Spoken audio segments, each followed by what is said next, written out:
Ms. Jacobs from California. Thank you. I'm not normally a member of this committee, but I could not sit idly by while Republicans attack the transgender community for the millionth time. And look, there are real, well-intentioned questions and policy decisions that need to be made around trans issues.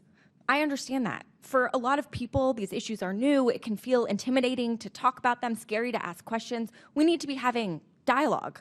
But that's not what we're doing today in this hearing. This hearing is a waste of time and neglects to provide actual oversight of the ways the Trump administration is dismantling our government and hurting women and girls. Madam Chairwoman, would it be accurate to say that you believe no one should receive gender-affirming care? I believe that no minors should receive gender-affirming care, sex changes, mutilating their body. Okay. They can't vote. They can't get a tattoo. They can't drive a car. They can't join the military. Thank you. I ask this because many people believe that Botox, filler, boob jobs are all gender-affirming care, and I know many of my colleagues, probably on both sides of the aisle, have partaken in this gender-affirming care. But okay, let's take this committee at its word that this hearing is about protecting women and girls. Ms. Goss-Graves, the Department of Education's Office of Civil Rights is the primary entity that investigates discrimination against women and girls in sports in school. Is that correct? That's correct. That protects women and girls against sexual assault, whether in sports or elsewhere. Is that correct? That's correct. All right. Well, then would you say that getting rid of the Department of Education's Office of Civil Rights would hurt women and girls? For sure, as did the cuts to the Office for Civil Rights, the group that actually responds to Title IX complaints. That's exactly right, which is why I find it so interesting that the Trump administration has already closed more than half of the offices of the Office of Civil Rights in the Department of Education, including an office in California that is in the middle of an active discrimination investigation. You would think if we were concerned about protecting women playing sports and protecting their Title IX rights that we would want to be actually looking into why we're closing these offices, not what we're doing right now.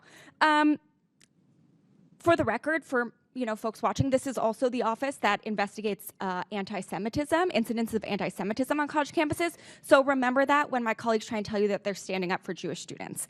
But I have a theory. I think we're probably talking about this issue instead of what the Trump administration is actually doing because my colleagues don't want to talk about, for instance, the 99,301 people who are at risk of losing their Medicaid in Nancy Mace's district, or the 54,466 people who are at risk of losing their Medicaid in Brandon Gill's district, or the 69,698 people who are at risk of losing their Medicaid in Pat Fallon's district, or the 263,276 people at risk of losing their Medicaid in Eli Crane's district, or the 235,530 people at risk of losing their Medicaid in Chairman Comer's office, or the 155,530 people at risk of losing their Medicaid in the Chairwoman Marjorie Taylor Greene's office, or the 1.7 million people statewide in Georgia who are at risk of losing their Medicaid, or the 320,818 students who rely on school lunch in Georgia in order to get their food who are at risk of losing that.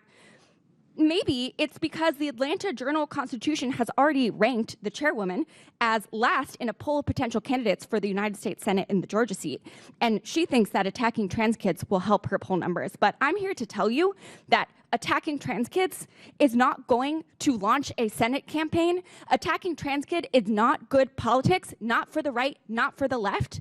The American people did not say that they hate trans kids and they hate trans people in this last election. What they said is that they want us to take care of them. They are mad that someone else is getting surgery paid for when they are drowning in medical debt. They are mad that someone else is getting housing paid for when they can barely afford rent. So let's be clear that on both sides of the aisle, it is bad politics to attack trans kids, and it is a shame on this body that we work in that we all even have to be having this conversation today. Thank you so much, Madam Chairwoman. I yield back. The gentlelady yields. I now recognize Mr. Gill from Texas.